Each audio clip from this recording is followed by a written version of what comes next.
अल्हम्दुलिल्लाह वहदा वस्सलातु वस्सलामु अला मन ला नबिय्य बअद अम्मा बाद फ़अऊज़ु बिल्लाहि मिनश शैतानिर रजीम बिस्मिल्लाहिर रहमानिर रहीम इय्याका नअबुदु व इय्याका नस्तईन सदक़ल्लाहुल अज़ीम। सूरत फातिहा की आयत नंबर 4 है। इस आयत मुबारक के अंदर हमने दो मसले पहले बयान किए थे, दुआ और इबादत का। आज तीसरा मसला इस्तिआनत का हम बयान करेंगे कि मदद किससे मांगनी चाहिए। तो मदद सिर्फ़ एक अल्लाह से ही मांगनी चाहिए। मा फ़ौक़ुल असबाब, बग़ैर असबाब के सब की ज़रूरतों को पूरा करने वाली ज़ात एक अल्लाह की है। सारे इख्तियारात उसी अल्लाह के पास हैं। सारी कायनात को, सारी मखलूक़ को अल्लाह ने पैदा किया और इसलिए अब सारे इख्तियारात भी एक अल्लाह के पास हैं। मा तहतल असबाब, असबाब के तहत हम दूसरों से भी मदद मांग सकते हैं। उसकी इजाज़त भी दी है और उसकी तरग़ीब भी दी है। एक दूसरे से मदद मांग भी सकते हैं, एक दूसरे की मदद कर भी सकते हैं। जितनी दस्तरत, जितनी कुदरत, जितनी ताकत, जितने इख्तियारात हमारे पास हैं उतनी हम दरख्वास्त भी कर सकते हैं, एक दूसरे की मदद भी कर सकते हैं असबाब के तहत।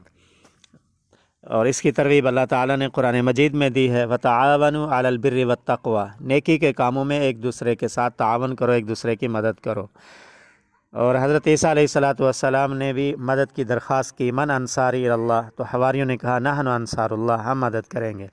शान वाले पैगम्बर हज़रत मोहम्मद सल्लल्लाहु अलैहि वसल्लम भी मक्का मुकरमा में 10 साल दावत भी देते रहे और लोगों को अपनी और अपने दीन की मदद के लिए दावत भी देते रहे कि अल्लाह के दीन की नुसरत, मेरी नुसरत कौन करेगा, मुझे मक्का वालों से कौन बचाएगा, कौन पनाह देगा, मुझे मुशरिकीन मक्का और कुरैश मक्का से पनाह कौन देगा।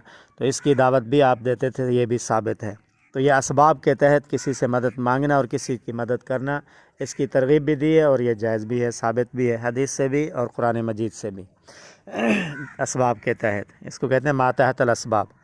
मा फ़ौक़ुल असबाब, बग़ैर असबाब के मदद किसी से मांगना या ये अक़ीदा रखना कि फ़लाँ भी असबाब के बग़ैर भी सब कुछ ताकत, कुदरत और इख्तियारात रखते हैं, तो ये शिरक है। मैं इसके दो मिसालें अर्ज़ करता हूँ ताकि बात आसानी से समझ आ जाए। हमने किसी से कहा कि प्यास लगी है, पानी पिला दो, तो हमने ये तावन और मदद की दरख्वास्त की है, तो ये असबाब के तहत है कि भाई पानी कूलर में पड़ा है या नलके में पानी है, टोटी में पानी है, गिलास उठाओ मुझे पानी पिलाओ, तो ये तो वो कर सकते हैं। लेकिन ये कहें कि भाई पानी तो नहीं है लेकिन तू पानी पैदा कर सकता है, तू बारिश बरसा सकता है और तू हमें पानी पिला और हमारी प्यास बुझा, तो ये मा फ़ौक़ुल असबाब है। तो ये सिर्फ़ इख्तियारात अल्लाह के पास हैं। पानी को पैदा करना, बारिश बरसाना और प्यास बुझाना, ये मा फ़ौक़ुल असबाब है, असबाब के बग़ैर हैं। ये ताकत और कुदरत एक अल्लाह के पास है। अल्लाह ने अपने खुदाई इख्तियारात ना किसी को दिए हैं और ना ही किसी के अंदर मौजूद हैं। दूसरी मिसाल ये है कि हम डॉक्टर से दवाई लेते हैं कि मेरी औलाद नहीं हो रही, आप दवाई दें ताकि मेरी औलाद हो जाए, ये असबाब के तहत है। हम डॉक्टर को ये नहीं कहते कि मुझे औलाद दे दो, हम उसे कहते हैं दवाई दे दो, कि दवाई जो है सबब है, असबाब है। और अगर हम उसको डायरेक्ट कहें हमें औलाद दे दो तो ये शिरक है और इस तरह कहता भी कोई नहीं है।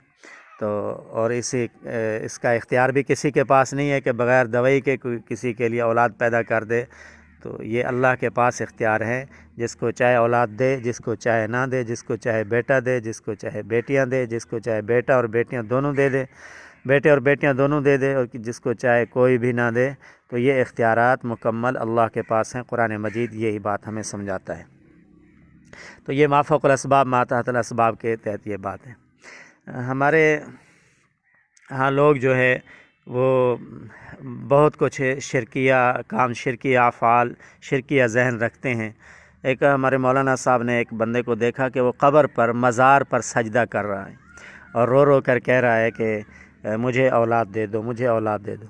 तो ये वाज़े और सरीहन शिरक है, अल्लाह के अलावा किसी और से औलाद मांगना, यानी अल्लाह के अलावा किसी और से बेटा या बेटी मांगना, यानी अल्लाह के अलावा किसी और को बग़ैर असबाब के उसको सारी ताकत, क़ुव्वत, कुदरत और ये सारे इख्तियारात किसी के अंदर समझना और बग़ैर असबाब के किसी से मांगना, ये जायज़ नहीं है। तो मौलाना साहब ने उसको समझाया कि ये क्या कर रहा है, यहाँ क्यों सजदा कर रहा है और डायरेक्ट इससे मांग रहा है, अल्लाह से मांग। तो उसने जवाब दिया कि बग़ैर पौड़ी के बंदा कोठे पे नहीं चढ़ सकता, कमरे के ऊपर बग़ैर पौड़ी के नहीं चढ़ सकता, तो मैं इसलिए इससे मांग रहा हूँ, तो ये अल्लाह से मांग कर मुझे देगा। तो ये भी शिरक है। यानी یہ کہنا کہ میں اللہ میری سنتا نہیں ہے اور اس کی موڑتا نہیں ہے، میں اس سے مانگتا ہوں یہ اللہ سے مانگے گا، یہ بھی شرک ہے۔ یا ڈائریکٹ اس سے مانگنا کہ یہ اپنی طرف سے دے گا، یہ بھی شرک ہے۔ اور یہ بھی شرک ہے کہ میں اس سے مانگوں گا یہ اللہ سے مانگے گا۔ جس طرح بغیر پوڑی کے بندہ چھت پر کمرے کی چھت پر نہیں چڑھ سکتا، اس طرح ہم بھی ڈائریکٹ اللہ سے نہیں مانگ سکتے، ہم اس سے مانگیں گے۔ یہ مشرکین مکہ بھی یہی کہتے تھے، تو اس لیے قرآن نے ان کو مشرکین کہا اور اس عمل کو شرک کہا۔ تو مولانا صاحب نے اس سے 3 سوال کیے جو میں آپ کو بتانا چاہتا ہوں۔ اس تینوں سوالوں کے اندر جواب بھی موجود ہیں اور یہ مسئلہ بھی سمجھ آ جائے گا۔ مولانا صاحب نے کہا پہلی تو بات ہے کہ آپ کا عقیدہ نظریہ بہت گندا عقیدہ ہے، بہت غلط بات آپ کر رہے ہیں کہ یہ کمرہ کوٹھا جو ہے، اس کوٹھے کے اوپر بغیر پوڑی کے بندہ نہیں چڑھ سکتا۔ تو آپ نے نعوذ باللہ اللہ کو کوٹھا بنایا اور ولی کو پوڑی بنایا، اور یہ مثال دے کر اور کلمہ پڑھتے اور اپنے آپ کو مسلمان کہتے ہو۔ بہت گندا عقیدہ اور گندی بات ہے جو آپ نے کی ہے۔ دوسرا سوال یہ ہے کہ آپ کہہ رہے ہیں کہ پوڑی کے بغیر بندہ کوٹھے پر نہیں چڑھ سکتا، کمرے پر نہیں چڑھ سکتا، تو پوڑی وہاں لگائی جاتی ہے جہاں فاصلہ ہو۔ کیا تیرا عقیدہ یہی ہے کہ اللہ اور بندے کے درمیان فاصلہ ہے؟ جہاں فاصلہ نہ ہو وہ پوڑی تو نہیں لگتی۔ تو آپ پوڑی لگا رہے ہیں تو اس کا مطلب ہے آپ یہ سمجھتے ہیں کہ بندے اور آپ کے درمیان فاصلہ ہے، اور وہ فاصلہ طے کرنے کے لیے درمیان میں پوڑی لگائیں گے، تب وہ فاصلہ جو ہے نا طے کیا جائے گا۔ تو قرآن مجید تو یہ کہتا ہے نحن اقرب الیہ من حبل الورید، اللہ شارک سے بھی قریب ہے۔ وَإِذَا سَأَلَكَ عِبَادِي عَنِّي فَإِنِّي قَرِيب أُجِيبُ دَعْوَةَ الدَّاعِ إِذَا دَعَانِ، کہ میرے بندے، اے میرے پیغمبر آپ میرے بندوں سے کہہ دیں کہ میرے بندے جب بھی رب سے دعا کرتے ہیں، سوال کرتے ہیں، میں ان کے قریب ہوں اور ان کی دعا سنتا ہوں۔ اللہ پاک تو فرماتے ہیں میں قریب ہوں اور تو دور کی بات کرتا ہے، تیری بات صحیح ہے یا قرآن کی بات؟ تو قرآن کی صحیح ہے۔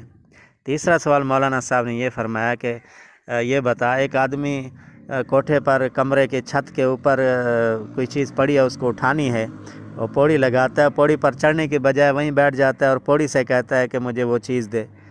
تو دیکھنے والے کہیں گے الو کا پٹھا، اس سے کیوں مانگ رہا ہے؟ اس کے ذریعے سے اوپر چڑھ، چیز تو چھت کے اوپر پڑی ہے اور تو پوڑی سے مانگ رہا ہے۔ تو بات یہ سوال یہاں پیدا ہوتا ہے کہ آپ درباروں مزاروں سے اور پیروں سے ہی مانگنا شروع ہو گئے۔ جو اعمال وہ کر کے اللہ کا قرب حاصل انہوں نے کیا، اللہ کی معرفت اللہ سے حاصل کی ہے، آپ بھی وہی اعمال صالحہ دین والے نیک اعمال کر کے آپ بھی اللہ کا قرب حاصل کریں، پھر اللہ سے مانگیں، اور اللہ سے جو بھی مانگیں گے آپ کو بھی ملے گا۔ تو اختلاف تو تب پیدا ہوا کہ تو پوڑی سے ہی مانگنا شروع ہو گیا۔ پوڑی کو اگر وسیلہ ہی سمجھتا تو بات جو ہے اختلاف نہ ہوتا اور گڑبڑ نہ ہوتی، تو وسیلے سے ہی مانگنا شروع ہو گیا۔ تو یہاں جو ہے مسئلہ جو ہے نا سمجھ آ گیا کہ ہر چیز کس سے مانگنی ہے؟ ایک اللہ سے مانگنی ہے۔